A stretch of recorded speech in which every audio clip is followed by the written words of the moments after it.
नमस्कार, yoga my life पर आप सबका स्वागत है। प्राण विद्या पे मैंने बहुत सारे वीडियो डाले हैं पहले भी। बार बार ये मैंने कहा है कि प्राणों को समझना बहुत ज़रूरी है। प्राण मोटे तौर पे जैसे मैंने पहले भी बताया है, जब मैं सांस को छोड़ रहा हूँ यानी कि मेरी सांस बाहर से अंदर से बाहर आ रही है, इस स्थिति को बोलते हैं प्राण। और जब मैं सांस को ले रहा हूँ, इस स्थिति को बोलते हैं अपान। प्राण, अपान और उसके बाद समान, उदान और व्यान, 5 तरीके के प्राण होते हैं। विभक्त हो जाता है प्राण जो है, मेन जो वाइटल फोर्स है वो 5 तरीकों में विभक्त हो जाती है। अब बात ये है कि इसमें इंपॉर्टेंट क्या है, मतलब प्राण किस तरीके से संबंधित है। सबसे पहली बात, प्राण जो है आत्मा से जुड़ा हुआ है, आत्मा जो है वो परमात्मा से जुड़ी हुई है। जो मैं समझाना चाहता हूँ, इन सब प्राणों में प्राण और अपान तो इम्पोर्टेंट है ही। प्राण और अपान है वो इम्पोर्टेंट है, क्योंकि भगवत गीता में भी इस तरीके के डायलॉग्स आते हैं, इस तरीके के श्लोक्स आते हैं।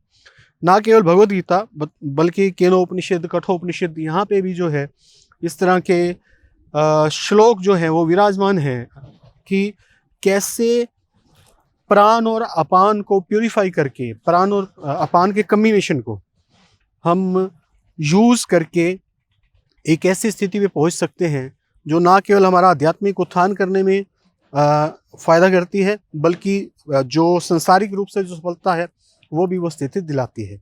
लेकिन आज मैं बात कर रहा हूँ उदान की। इस शरीर के अंदर उदान रहता है यहाँ गले में। गले में जो उदान का जो स्थान है वो गला है और वो सुषुम्ना नाड़ी है। 3 प्रकार की नाड़ियाँ होती हैं, पिंगला, इड़ा और सुषुम्ना। मोटे तौर पे 3 प्रकार की नाड़ियाँ होती हैं और प्राण का जो स्थान है वो सुषुम्ना है। प्राण सुषुम्ना में यहाँ रहता है। लेकिन बात यह कि जब व्यक्ति की मृत्यु होती है तो सबसे पहले प्राण के रूप में उदान निकलता है। प्राण अपने उदान रूप को सबसे पहले बाहर निकलता है। उदान जैसे ही निकलता है वैसे ही शरीर ठंडा हो जाता है। शरीर जैसे ही ठंडा होता है तो उस व्यक्ति को मृत मान लिया जाता है, यानी कि वो सूर्य की एनर्जी को भी निकाल लेता है। इसका मतलब ये हुआ कि उदान जो प्राण है वो बहुत इंपॉर्टेंट है। लेकिन बात यह है कि इस दुनिया में हमेशा के लिए रहने के लिए कोई नहीं आया। लेकिन इन प्राणों को समझ के हम अपने भविष्य को, यहाँ तक कि अपने अगले जन्म को भी संवार सकते हैं, अगले जन्म को भी।